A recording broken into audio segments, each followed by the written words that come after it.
Hola, ¿cómo están ustedes? Nuevamente nos estamos encontrando por este medio y hasta que podamos volver a la presencialidad. En esta oportunidad les voy a compartir un video acerca de los contenidos que fuimos desarrollando a lo largo de este periodo. Y con esto concluye la unidad o los temas que estábamos hablando de los modelos atómicos. Bueno, ahora les voy a compartir una presentación en lo que se denomina Prezi, ustedes lo van a ver acá, que va a ayudar o va a guiarme en el punto de poder irles comentando acerca de los contenidos. Bueno, si yo tengo un cuerpo que sabemos que es a su vez una porción de materia, ¿qué pasa si lo fracciono? ¿Hasta dónde es posible cortar? Un cuerpo puede ser una manzana, como vemos aquí. Entonces voy a cortar esta manzana. La voy a cortar, hasta llegar a lo que es una especie de papilla. Pero ahí se termina todo. Esto es lo máximo que podemos hacer. Bueno, todas estas cuestiones nos encuentran, nos congregan en este concepto que se llama materia. ¿Qué es materia? ¿Sí? ¿A qué denominamos materia? ¿Qué es átomo? ¿A qué denominamos átomo? Se van a empezar a plantear estos conceptos de lo que está hecho el mundo y el universo. Van a empezar a plantearse personas, pensadores que conocemos como filósofos griegos. Estos filósofos griegos son los que van a dar el puntapié inicial de pensar de qué estaban hechos la materia y los materiales.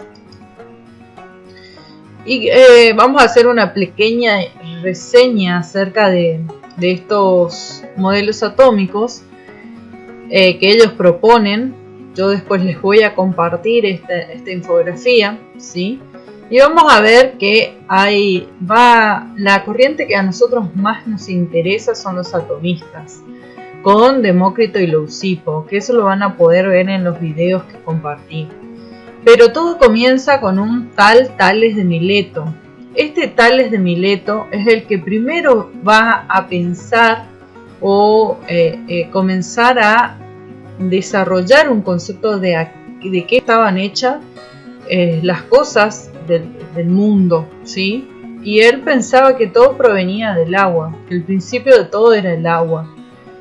Después van a seguir habiendo otras corrientes, como por ejemplo Anaxímenes, que era otro pensador, que va a decir que todo proviene de la tierra. Después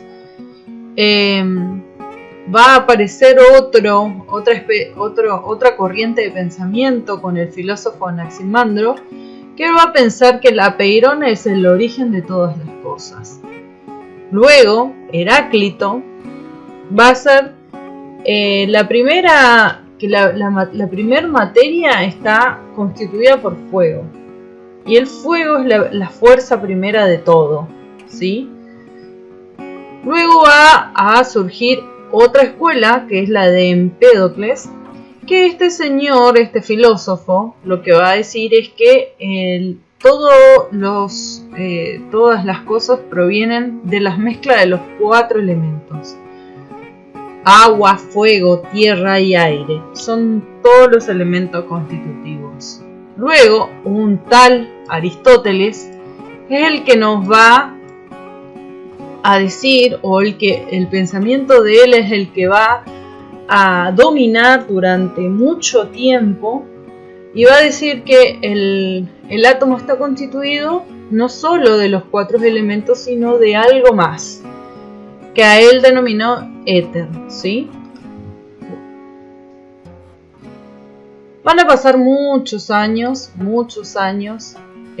por diversas cuestiones históricas, y los modelos atómicos van a quedar ahí en el camino. Pero a nosotros nos interesan estos pensadores. Leucipo, que es el que primero va a pensar que el átomo, que la materia está compuesta de átomos, y es el que le va a poner el nombre, ¿sí? Átomo, como decíamos en clases, etimológicamente significa sin división. Y Demócrito es el que va a continuar con su pensamiento, y entre ambos van a fundar esa escuela que se denominó los atomistas. Por supuesto que no tenemos verdaderas imágenes de los filósofos de esa época. Lo que podemos hacer es ver un esbozo, una especie de busto que es como lo que se piensa que eran por las descripciones de la época.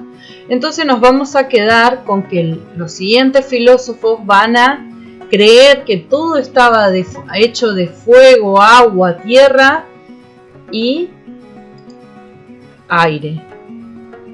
Y como les dije, va a pasar mucho tiempo, desde el siglo IV antes de Cristo, vamos a ir al 1800 con un científico llamado John Dalton, y él va a ser el siguiente que va a proponer un modelo atómico. Acá lo vemos a John Dalton en un retrato, y acá vemos su modelo atómico. A partir de acá, nosotros vamos a introducir un término que se denomina analogía. La analogía es un término que sirve para explicar diferentes conceptos que son abstractos y que podemos utilizar, por ejemplo, una palabra que nos describa eso que no podemos ni ver ni tocar. En este caso, para John Dalton, el átomo es como una esfera pesada y maciza. Él lo va a pensar así.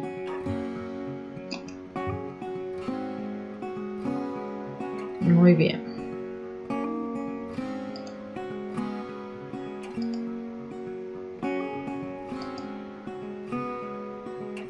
Después, otro científico, Thomson, hacia 1809, va a pensar al átomo ya como va a identificar partes del átomo, ¿sí? Va a decir que ya el átomo es de naturaleza eléctrica. Gracias al descubrimiento de los rayos catódicos, se pudo descubrir que los átomos tienen cargas positivas y negativas. Y acá es donde va a surgir esta analogía que mencionábamos en clase, que era la del budín inglés, que decía que la masa del átomo estaba cargada positivamente, y podíamos decir que las pasas de uva eran los electrones que estaban incrustados en esa masa. Luego de esto viene el físico Ernest Rutherford, y este físico va a proponer un átomo, lo va a pensar al átomo como si fuera el sistema planetario, ¿sí? Y acá podemos ver que este era el modelo del sistema planetario que existía hasta en ese tiempo, ¿sí? ¿Y por qué él consideró o pudo llegar a pensar esto? Bueno, brevemente vamos a mirar la explicación del modelo atómico de Rutherford.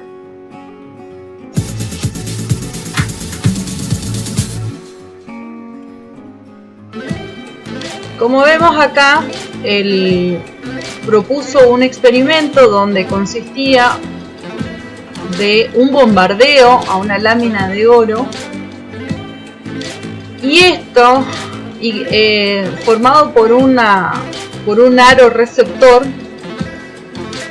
donde este pequeño experimento iba anotando ciertos resultados obtenidos. Si el modelo atómico era como lo decía Thomson, creía Rutherford que las partículas de emisión alfa iban a rebotar sobre esta lámina de oro, iban a volver sobre su trayectoria. Pero los resultados vemos que fueron diversos. Esto fue debido a que cuando la partícula alfa chocaba contra las partículas que estaban en la lámina de oro, sucedía esto.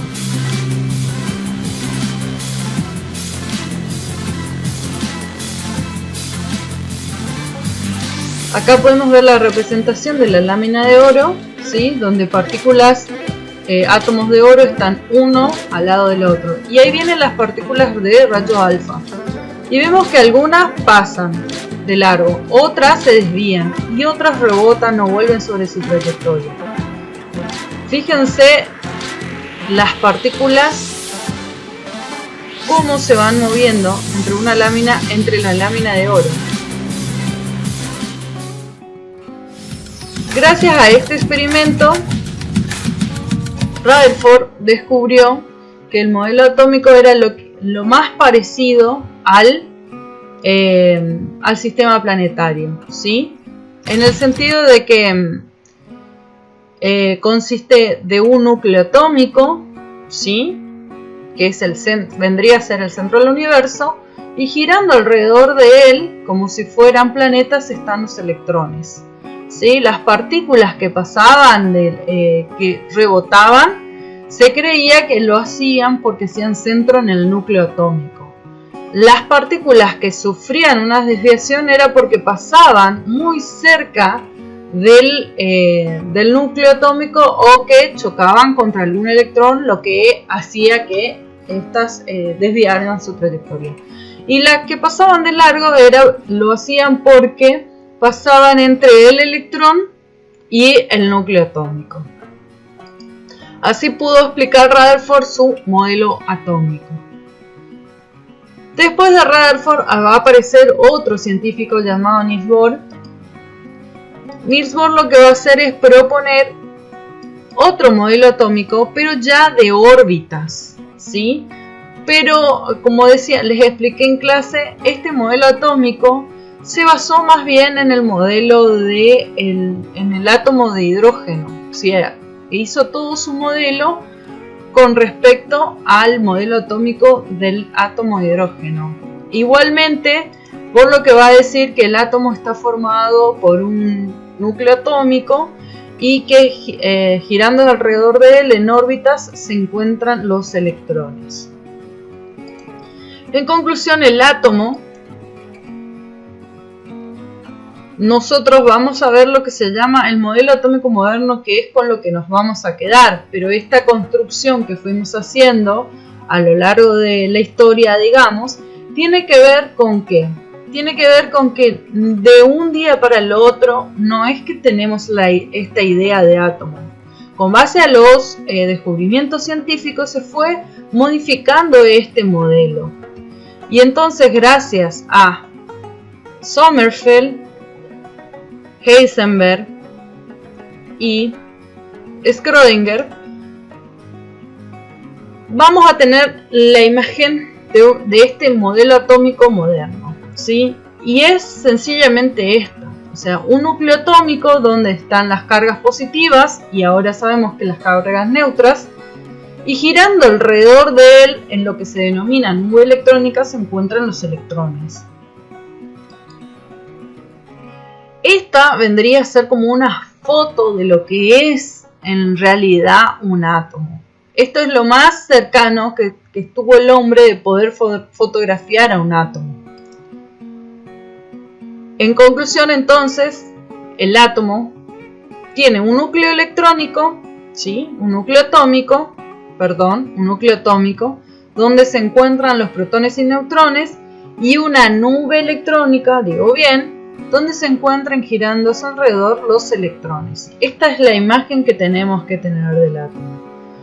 Los átomos se encuentran, como verán acá, en niveles energéticos, ¿sí? El nivel más cercano al átomo, al núcleo atómico, es el nivel 1, después vamos a tener un nivel 2 y un nivel 3 y hasta un nivel 4, hasta un nivel 7 más o menos vamos a poder trabajar nosotros. Bueno, y así fuimos construyendo esta imagen a lo largo de la historia de lo que es el átomo. El átomo es la menor porción de materia que puede existir al estado libre y que conserva las características de la sustancia de la cual proviene. Ese es el concepto de átomo, ¿sí?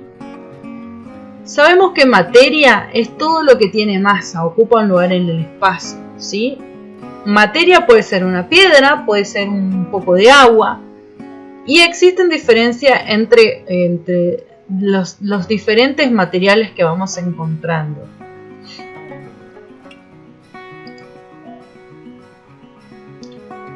Cuerpo es toda porción definida de materia, ya que tiene forma y tamaño propio. Además, ocupa un lugar en el espacio y presenta ciertas características, entre ellas la masa, el peso, el color, ¿sí? Por eso sabemos o podemos identificar diferentes tipos de cuerpos. Por ejemplo, sabemos distinguir que un vaso está hecho de vidrio y es diferente a una roca o una piedra. Sabemos que las sustancias presentan características físicas y químicas bien definidas que hacen que unas sean distintas de las otras. Ejemplo de sustancia, por ejemplo, podemos encontrar como mezclas el agua azucarada o el cemento, el agua dulce, vamos a decir, si en un vaso incorporamos una cucharada de azúcar, tenemos agua azucarada, y cemento, que es lo que se ocupa para hacer las estructuras, los edificios, y tenemos compuestos como el agua, o la sal de mesa, el cloruro de sodio, o el alcohol que utilizamos para sanitizar nuestras manos. Todos ellos están compuestos de elementos, y ese va a ser nuestro siguiente tema. Y con esto terminamos un poquito de lo que son nuestros conceptos o nuestros contenidos hasta ahora abordados. Espero les sea útil el video, mírenlo tranquilo, pausenlo, escriban sus preguntas y podemos encontrarnos en el foro de dudas. Y ahí podrán plasmar aquellas dudas o inconvenientes que surjan por cuestiones o técnicas o acerca del contenido. Bueno, espero que estén bien, cuídense, quédense en sus casas y espero pronto volver a verlos.